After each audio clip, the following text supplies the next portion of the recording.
Alright, Middle-Aged White Guy Reacts back again today with another video for you. And in today's video, we're going back to some Ren, okay? And he has 7 sins for us. Now, this song has been very highly requested. I have heard you guys loud and clear. So, no fanfare, no long spiel. Let's just get right into this reaction. This is Ren, 7 sins. Let's go. Let's see what old Renny boy has in store for us today.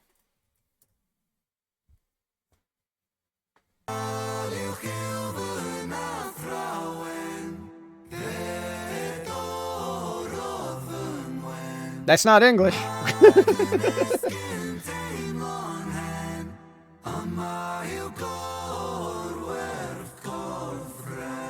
Huh. What language is he speaking? I hope a lot of this song is not in this language, because I will not be able to understand any of this. I don't even know what language that is. I did not know he spoke a different language. Interesting. Okay, let's go. Now I'm nervous. Something about dying, though. Like I said, I don't know what he's saying, but it's something about dying. You have the, he references himself, obviously, saying, you know, Kor, whatever, for Ren, whatever. Yima, Yim, Gor, Wed, Korf, Ren. I don't know if that's how you say it. That's probably butchered. But then you have the tombstone with the rest in peace in the background. Okay, that's interesting. I don't know if I'm on the right track there. But, all right, let's go. Let's get into it.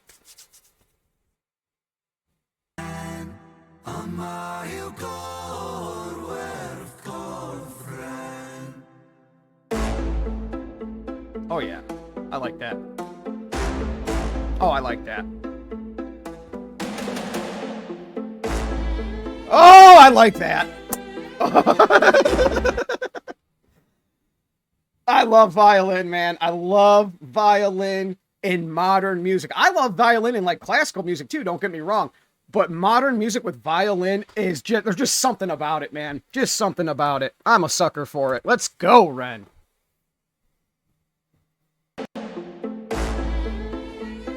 Oh. That's amazing, man. That sounds amazing. I lay broken on the kitchen floor.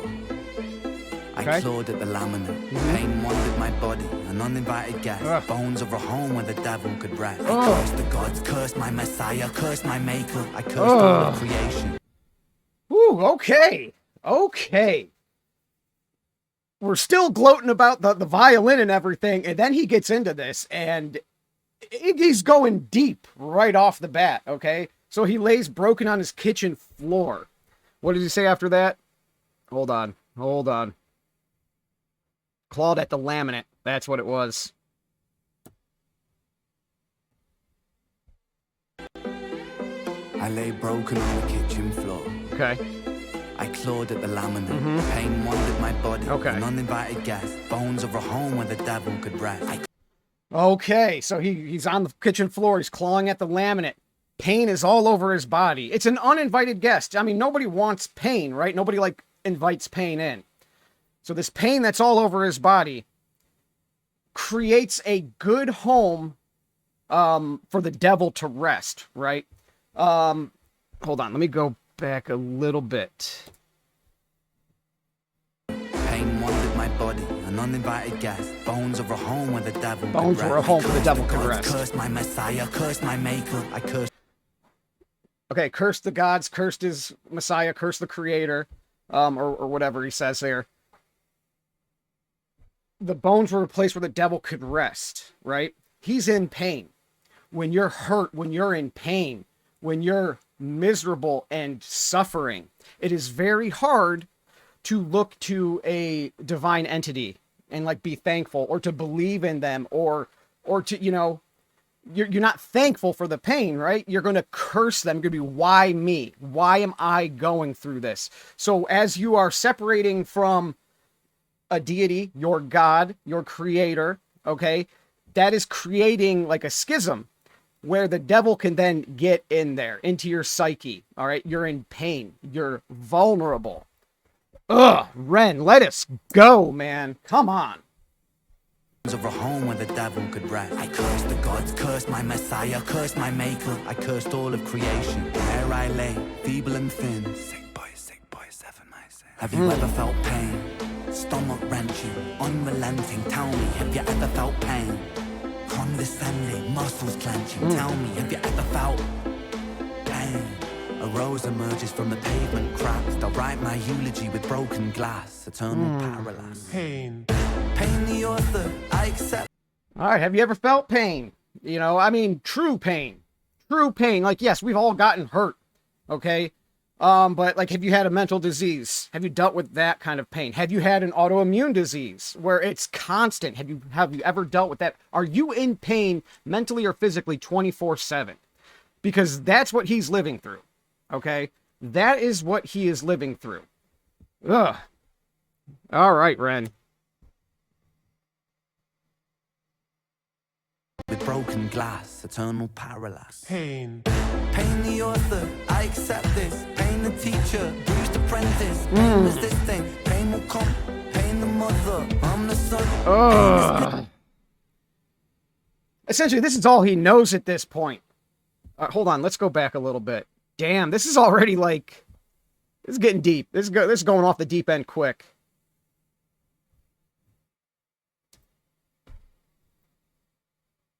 From the pavement cracks, they'll write my eulogy with broken glass. Eternal parallax. Pain.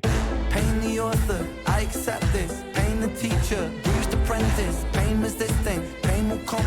Pain the mother, I'm the son. All right, so Pain's the teacher. God damn it, what was the first one?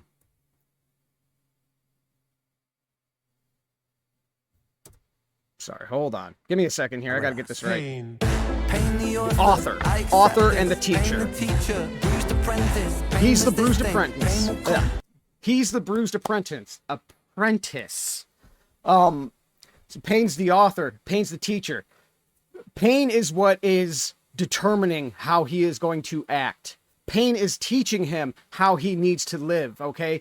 Because these things are like lording over him. It's a constant struggle for him.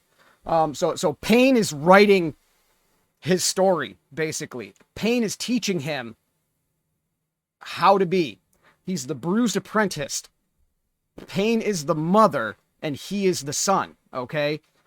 So he has oh God, like an authority, like Pain's the authority figure, and he's like the subject, right? It's like a mother-son relationship, essentially. You know, because he's been going through this for so long at such a young age. It's really all he knows, right? Let's keep going, though. Let's see what else we got here, I right? accept this. Pain the teacher, bruised apprentice. Pain was this thing, pain will come. Pain the mother, I'm the son. Pain that splits you, and too many hits you. The dark and the light will converge to one. Pain that twists you, the heavens dismiss. The dark and the light converge to one, okay? Where does the dark end and the light begin? He can't see it, okay? He's been kind of blinded. He's been blinded by this pain and by his struggle, right? Ugh, okay, let's go. Too many hits you, the dark and the light will converge to one. Pain that twists you, the heavens dismiss you. The Father, the Ghost, and the Holy Son. Body bagging me. Hold on. This just goes to further... Pain that splits you, too many hits you. The dark and the light will converge to one. Pain that twists you, the heavens dismiss you. The heavens dismiss you, okay? So that's further, like, highlighting the wedge between God and faith and not believing at all in any of that, right? Because this pain is what is driving that wedge, okay? And he feels like the heavens have dismissed him because where are they? He doesn't have any relief. He's not, you know, all he knows is this pain.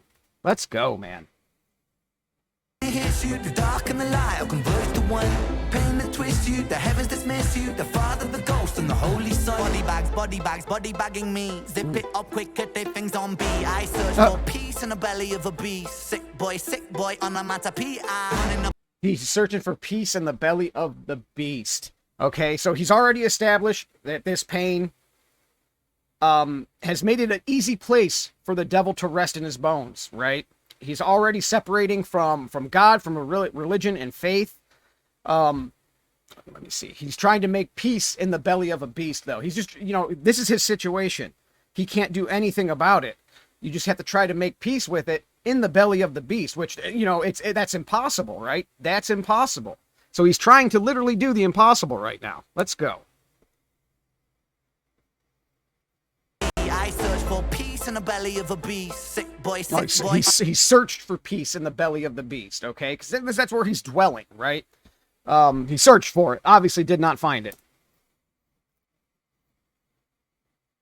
Quick at they things on B. I search for peace in the belly of a beast. Sick boy on a matapia. Running up a fever, following a leader. Wanna be me, huh? Grass isn't greener. Right like seizure, dynamite dealer. Dine at the table of the coroner. E-top for okay. All right, so you want to be me. Grass isn't greener, right? You're looking at him from the outside. Let's say you don't know much about Ren. You look at him from the outside, you're like, oh my God, look at all these hit songs he has. Look at all these views he's getting. He's probably getting paid, right? Look at all these places he's going. Look at who he's hanging with. Look at who he's talking to. I would love to be that guy. Would you have loved to be that guy when he was going through, and still is going through everything that happened due to his Lyme's disease? It's, was it just Lyme? I can't remember if it's just Lyme or if is it Lyme's. Either one, okay? But anyway. You could look at somebody from the outside and it looks all roses, right? And then you actually, if you can switch places with that person, you realize it ain't like that at all. There's struggle, there's hardships, and you might not be ready, willing, or even able to walk in that person's shoes. Think of it like Facebook, right?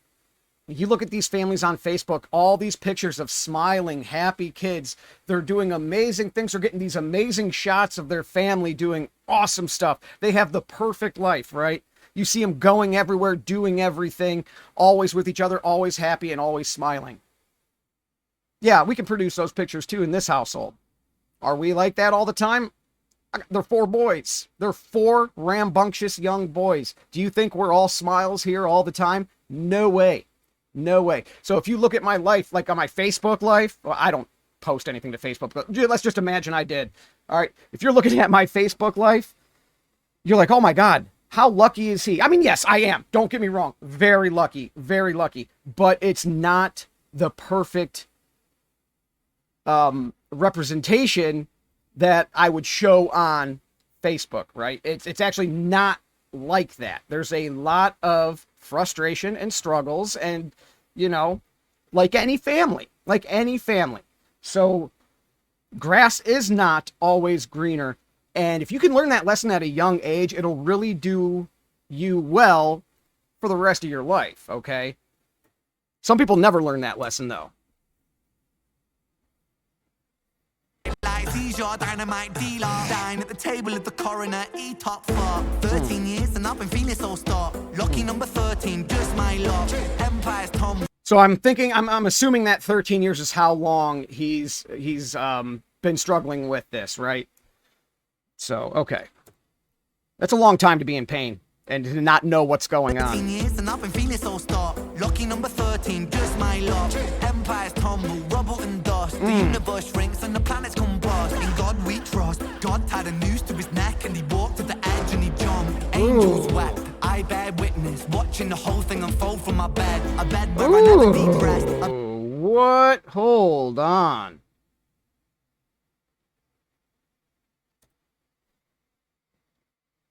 E-top for 13 years and I've been feeling so stark. Lucky number 13, just my luck. Empires tumble, rubble and dust. The universe shrinks and the planets combust. In God we trust. God tied a...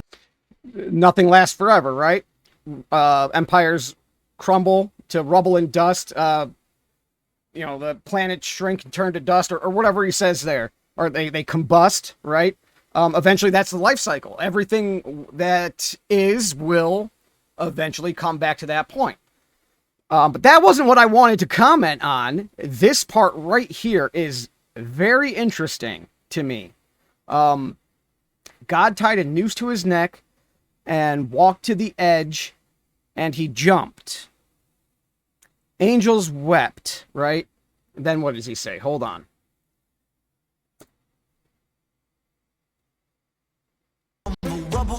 lost. The universe shrinks and the planets combust. In God we trust. God tied a noose to his neck and he walked to the edge and he jumped. Angels wept, I bear witness, watching the whole thing unfold from my bed. A bed where... Watching the whole thing unfold from my bed.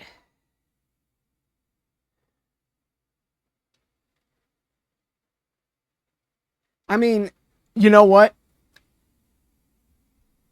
I have two things that makes me think of, okay? I don't know if I'm on the right track. I do not know if I'm on the right track, but just when I hear that, when I listen to it, two separate things come to mind. I would say it would be the first thing I'm going to say if I didn't know the backstory for the second thing, right? At first, I would just say that is just a further, like, metaphor for his split between God and himself. Okay, he's going through all this pain. He's bedridden. He's sickly, and you know, it's like as he sat in that bed, God tied a noose to his neck and jumped, knowing that Ren would never have salvation and help, and you know, it's just done. It's over. It's nothing but dark at this point. That's what I would say if I didn't know the backstory to his friend. And I'm sorry, I forget his name right now. Off the top of my head, it escapes me. But think of his buddy who he jumped off a bridge, right? He walked to the edge and he jumped. Ren was at home, possibly in bed at the time when that happened. And then, you know, as soon as his friend talked to him, Ren tried to go to stop him, but couldn't get there in time. So is that like when his friend did that, that was like the end of his belief in God, or the end of his relationship with God? Because it's like, you know, I'm in pain. I've been suffering for this many years. I have this really good friend who I love, I care for, and he's gone now. Why? Why me? Why am I going through this? Why did he have to die? You know, and now I have no comfort. It's like God is not here and he does not exist. I would lean towards the first one, but I think it's more to do with the second thing that I just said. Like I said, I have no idea though. I could be way off base. I guess let me know what you think there, but yeah, that is a very interesting bar. I really like that. Makes you think. Angels wept, I bear witness, watching the whole thing unfold from my bed. A bed where I never deep rest, a bed where I'm always depressed, a bed with the human oppressed, a bed for a tomb where I slept, a bed. Yeah, so, you know, in this bed, is definitely during his sick times where he's bedridden, that's what this bed is to him. It's a tomb. It's, you know, what else did he say here? Where he doesn't rest in it. He can't get a good sleep, you know? So his bed to him is like a negative thing. The whole thing unfold from my bed. A bed where I never deep rest. A bed where I'm always depressed. A bed with the human oppressed. A bed for a tomb where I slept. A bed in the room that's a womb for this mess. A bed in a room that's a womb for this mess. That womb, his bedroom, nurtures his depression. All right, his oppression. You know, he's just sitting in there, suffering in pain, and it just grows more and more every day, right? It's like that room is a womb that is nurturing that pain to eventually overtake him. That's wild.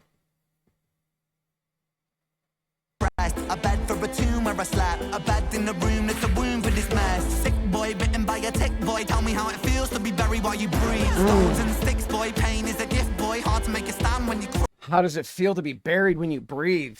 Like you're just either you're waiting for death, or you're essentially going to die, or you have so much on top of your shoulders, on top of your chest, that it just feels like you can't. You have so much burden that it feels like you can't breathe.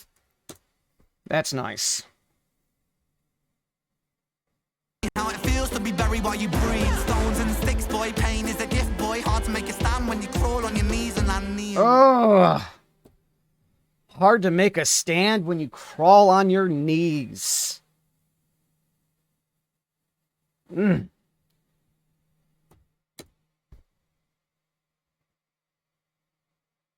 is a gift, boy. Hard to make a stand when you crawl on your knees and I kneel. I kneel at the altar of my own disease and I beg. Oh. I kneel at the altar of my own disease. You can't stand on your own if you're on your knees. And he kneels at the altar of his own disease, okay? Now, God is gone. All right, he jumped off the bridge. Now, his disease is his deity at this point. His pain is all that he knows. All right, so at the beginning of the song, he's kind of separating from God and allowing the devil to come in, right? Stuff happens. His pain is unbearable. To him, God is gone. God is dead, does not exist, okay? Now he is kneeling. He's begging at the altar of his own disease.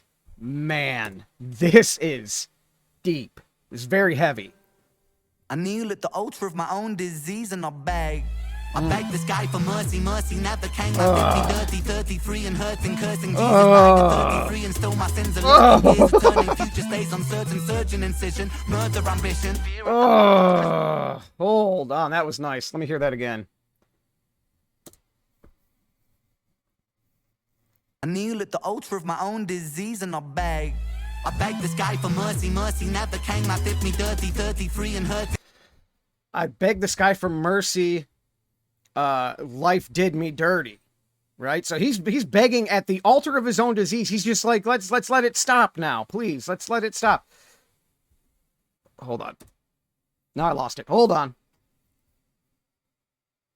I beg the sky for mercy, mercy never came. I did me dirty, 33 and hurting. Life did me dirty, 33 and hurting. Okay, he's still in pain. It's been 13 years or whatever now, and you know. At some point, you would feel like that. You know, when half your life has been spent in horrible, debilitating pain, you got done pretty dirty, man. Like, you got done dirty. You know, I mean, there's worse. There's dirtier. For sure there is dirtier. But there's less dirty, too. There is absolutely less dirty than that. I beg the sky for mercy, mercy never came. I did me dirty, 33 and hurting, cursing. Jesus died at 33 and still my sins are lurking. Gears are turning, future stays uncertain, surgeon incision, murder ambition. Fear of the unknown preserves a religion. Denounced the gods when my body went missing. Oh, and there it is. And there it is. Yep. Hold on.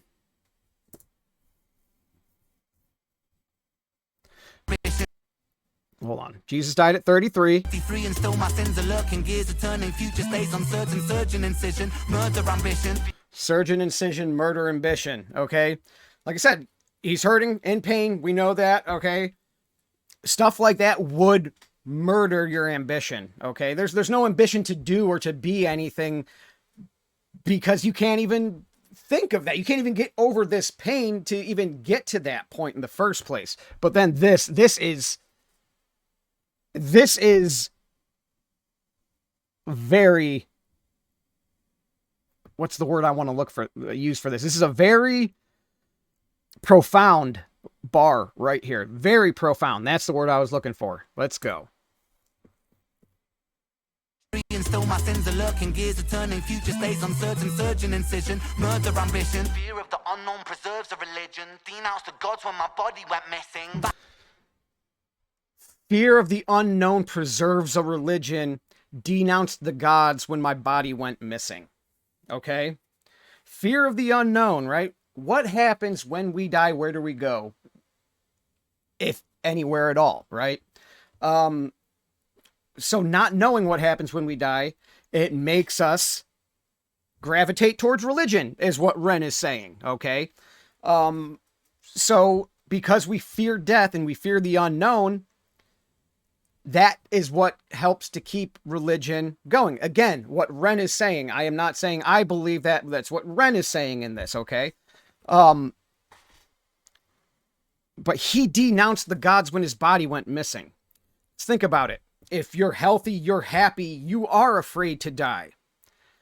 If you're broken and miserable and you're, you know, essentially tortured every day of your life, you know, by this disease and by pain, why wouldn't you look forward to that?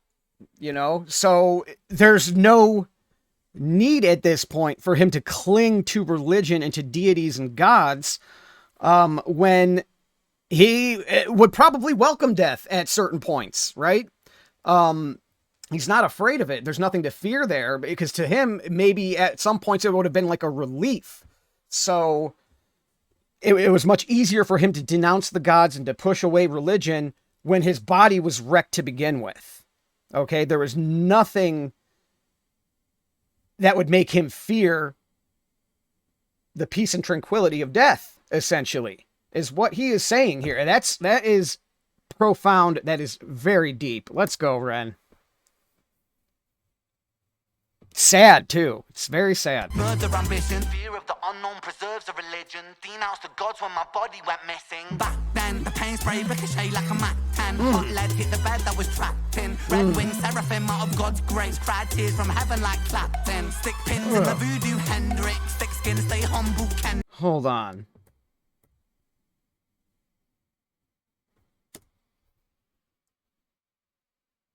Like a Mac 10, hot lead hit the bed that was trapped in. Red wing seraphim out of God's grace. Cried tears from heaven like Clapton. Stick pins in the voodoo Hendrix. Thick skin, stay humble, Kendrick. Stay skeptic, check the biometrics. Bloodstained crime scene forensic. Lights on.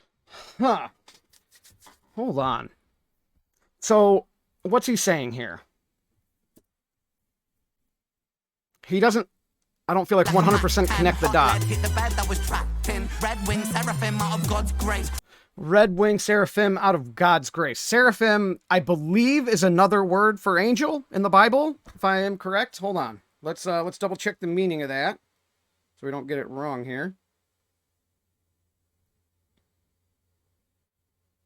Yeah, an angelic being regarded in traditional Christian angelology as belonging to the highest order of the ninefold celestial hierarchy, associated with light, ardor, and purity. Okay, so let's go back and listen to this one more time here. Like a Mac 10, hot lead hit the bed that was trapped in. Red wing seraphim out of God's grace. Cried tears from heaven like Clapton. A red wing seraphim from God's grace cried tears from heaven. So is this like a kind of like the retribution arc where where he's coming back around full circle and he's accepting Christ again, accepting God into his life? Because he doesn't necessarily, he just kind of, let me listen through again, but I don't think, like, he kind of ends that thought there, I feel like. Like, what happened after that point? Bed that was trapped in. Red wing seraphim out of God's grace. Cried tears from heaven like Clapton. Stick pins in the voodoo Hendrix. Thick skin, stay humble, Kendrick. Stay skeptic, check the biometrics. Bloodstained crime scene forensic. Lights on, lights out. Fade into the background. So down. Running from the silhouette of self-doubt. By now. Really should have figured this shit. Running from the silhouette of self-doubt. Honestly, a lot of what stops us from doing things that we want to do is our own self-doubt and insecurity, right? Think you'll be able to do it, or, whatever, and I know that's kind of not where he is at in this song right now. But that's kind of just what it makes me think about. Hold on, let me hear it one more time. Yeah. From the silhouette of self-doubt. We are our own worst enemy most of the time. Okay. So you're trying to run away from this silhouette, get as far away from it as possible. But silhouette, a shadow, it's right behind you the whole time. Okay. It's not going anywhere. The farther and faster you run, it's going to be right there. Let's go. Constant battle. From the silhouette of self-doubt. By now, really should have figured this shit out. Lights out. Smackdown. Let it be. Quote John Lennon. Click that John got shot for attention. What does that tell you about the good of intentions? Britain is formed in a storm of aggression. Prophets get dropped, imagining heaven. Martin Luther, Mahatma, Dad, 6-6, follow by 6-7. Build them, praise them, bury them, dead. I was born. And that makes me think that, he's still in that first half as far as his psyche. Like, look at all these people, who did these things, and, they get shot for attention, okay? You know, people get aggressive because of, you know, X, Y, or Z, and they want this person gone. So, you know, all these people get taken from us. So, you know, is there really good? I don't know. You know, so I think his mind state is still kind of in that first half, or first, well, most of this song, actually, except for maybe one line there. Okay.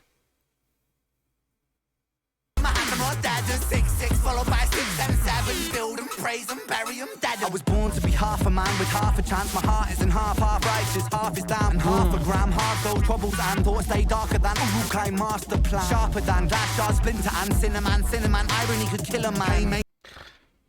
Okay, so he's born half a man. Okay, like half of him is, how does he say this again? Hold on.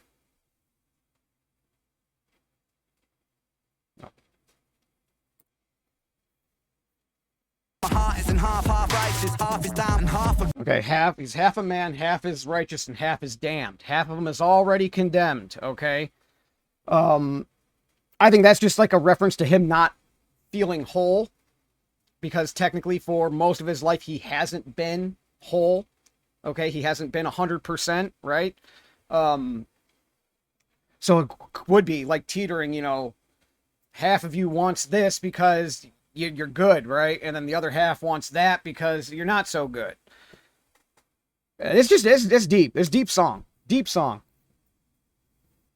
I was born to be half a man with half a chance. My heart isn't half righteous, half is damn, and half a gram. Hard though troubles and thoughts stay darker than Uruk-hai master plan. Sharper than glass shards, splinter and cinnamon. Irony could kill a man. Makes money when the music lands. Expand, pay me my cheese, rain down parmesan. Followed by seven. Pay me my cheese. Pay me. Hold on. Pay me my cheese, rain down parmesan. Than glass shards, splinter and cinnamon. Irony could kill a man. Makes money when the music lands. Expand, pay me my cheese, rain down parmesan. Nice. Followed by seven whole sins for a self-made Armageddon. Sin one, pride makes a man kill a man for his ego to survive. Okay, this is what I had. I had an idea that that's what this is going to be about. When the title was Seven Sins, and I was kind of waiting to see how he was going to connect that. So in Christianity, you have the 10 Commandments, right? Okay, if you break those 10 Commandments, those are sins. You also have the 7 cardinal sins, or often referred to as the 7 deadly sins, right? A cardinal sin, you just said one of them right here, pride, okay? These are not necessarily sins, but they are, okay? These are states of mind that lead to further sin, okay? These are the gateway drug to sin, essentially. At least that's how, like, I understood it growing up Catholic, okay? So let's let him go here a little bit, though. See where he's going with this. Sins for a self-made Armageddon. Sin one, pride makes a man kill a man for his ego to survive. Sin two, lust makes the grass look greener, crucifies trust. Sin three, lust makes the grass look greener, crucifies trust. Okay, if you are with somebody who is lustful of other people, always worried about keeping up with the Joneses, wants what they have, wants the Joneses, all right, any trust you have between you and that individual, you might as well put it on a cross and hang it up. It's done. It's dead. Okay. And then what do you say about, the pride makes a man kill a man for his ego to survive. You know, someone smudges your Puma, right? Who was that? Is that Chris Rock? Is that his bit? Someone smudged your Puma and you're going off them for it. You know, when it really wasn't really a big deal, but it's just your pride, okay, that made you take it that far. Okay, let's go, Ren. ego to survive. Sin 2, lust makes the grass look greener, crucifies trust. Sin 3, gluttony, humans consume and consume, planet Earth gets a frontal lobotomy. 4, sloth, rinse and repeat, reruns, repeat, time lost. Sin Okay. So you have gluttony and sloth. Gluttony says it makes people consume and consume.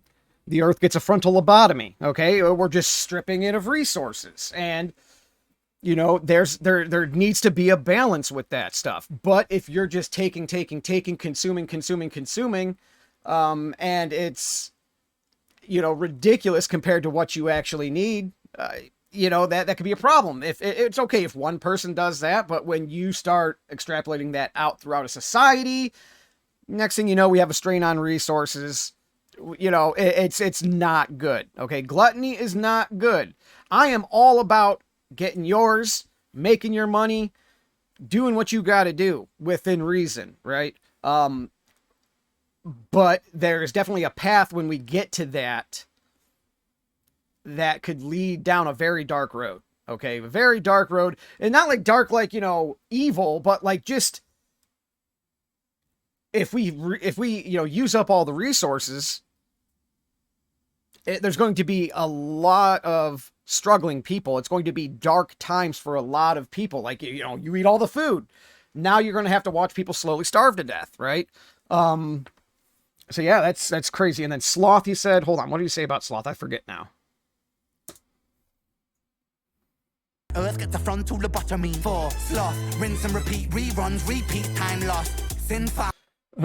Reruns, repeat, time lost, or whatever, okay? So sloth, you're lazy, okay? You're not motivated. You're a sloth, okay? So, you know, that's self-explanatory. You just can't be a lazy lump sitting there just consuming, all right? And that's why I think he's saying rinse and repeat, because that's what you would do. If you're a sloth, you sit on the couch and you just stuff your face. You don't move. You don't do anything because you're a lazy piece of shit. Let's go, Ren.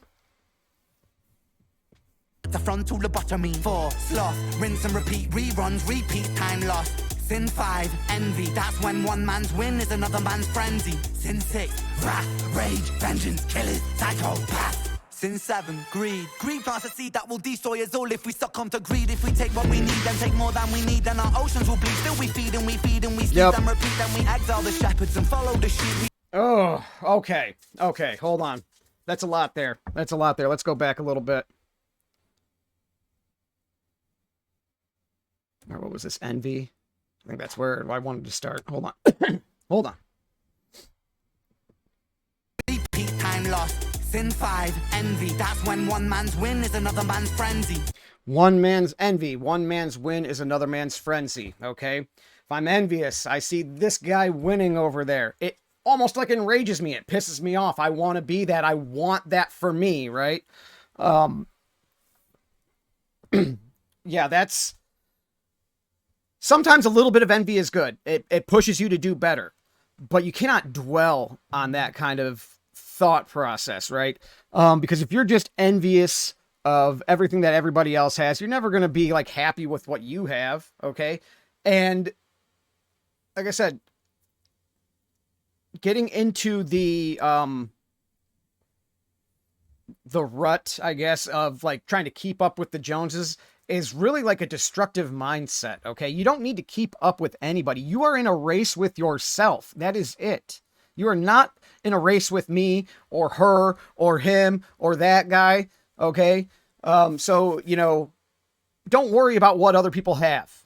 Don't worry about what you don't have. Be thankful for what you got. Don't be envious of others. Like I said, a little bit isn't bad when it motivates you to better yourself. There's a fine line, though. Let's go. Repeat, time lost. Sin 5, envy. That's when one man's win is another man's frenzy. Sin 6, wrath, rage, vengeance, killers, psychopath. That's self-explainable. Or self-explainable. If we succumb to greed, if we take what we need and take more than we need, then our oceans will bleed. Still we feed and we feed and we sleep and repeat. Then we exile the shepherds and follow the sheep. We inherit the meat. We exile the shepherds and follow the sheep. Okay? What does the shepherd do? Shepherd keeps all the sheep in a flock. Keeps them going where they're supposed to go, okay? So sheep graze in fields, right? You have a whole flock of sheep and you are grazing in a field. The shepherd knows when you have to move them to another field so that this field can recover from the grazing, can grow again, to replenish itself so that you could come back and graze again later. If you remove the shepherds, the sheep are just going to sit in that same damn field and they're going to eat it until it's dirt. Then they're not going to know where to go. afterwards, right? So they have eaten everything. The land is now barren. And they're going to die. They're going to die. Yeah, that's a hell of a metaphor there, man. I like that. We feed and we sleep and repeat and we exile the shepherds and follow the sheep. We inherit the meat. We inherit this world that we bruise and we beat. We inherit this vanity, so because of creeds. Inherit the liars, the murderous thieves. One sin for every one day of the week. Hell yeah, man. That was fucking fantastic. That was fantastic. I enjoyed that. The violin, the beat of that song, like, if I'm going to go back and just listen to it now, but the messaging was deep. The music was amazing. I want the instrumental to that. Just the instrumental. That is amazing sounding. So I want to go back and listen to it again so I could just focus on that music and that violin, because it's beautiful. Beautiful in this song. But that'll do it, though. That'll be the reaction. This one went a little bit, didn't it? Where were we at? Holy shit, 41 minutes. Sorry, guys. That'll do it, though. Middle-Aged White Guy is out. Peace.